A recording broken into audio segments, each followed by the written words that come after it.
નમસ્કાર.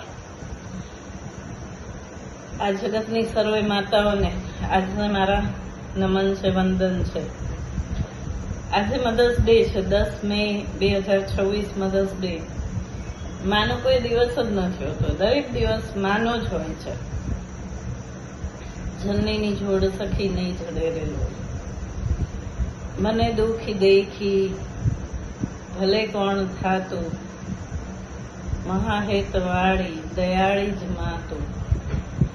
ભગવાન જ્યારે ધરતી પર જીવ સૃષ્ટિ રચી ત્યારે જ એણે માનું સર્જન કર્યું, અને પોતે જ્યારે બધે જ નથી પહોંચી શકે એમ ત્યારે એણે આ માં પોતાના સ્વરૂપના બનાવી. આ એ જ માં છે જે આપણે નાના જન્મથી લઈને કોઈ પણ ઉંમરમાં હોઈએ એની માટે આપણે હંમેશા બાળક જ હોઈએ છીએ.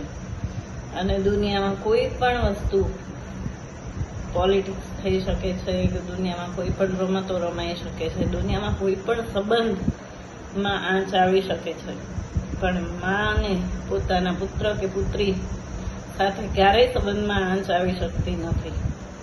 આમાં હંમેશા જરૂર પડે પોતાના બાળકો માટે સિંહણ પણ થઈને ઊભી રહી શકે છે એવી આ માતાને, જગતની સર્વે માતાને મારા ફરીથી નમન છે, વંદન છે.